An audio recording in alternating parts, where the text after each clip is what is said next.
By the way, kama wanataka kumshika Rigiji, wacha niwaambie,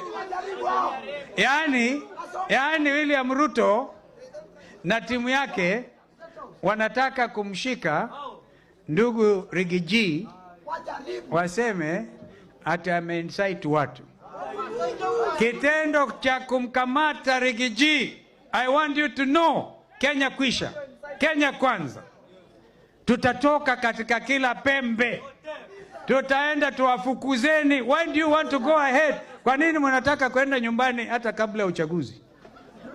Mkijaribu kumshika Rigiji na hii mlima yote na Mount Kenya South, tuamuke tuseme muende nyumbani, mtaenda. Wataenda, wataenda.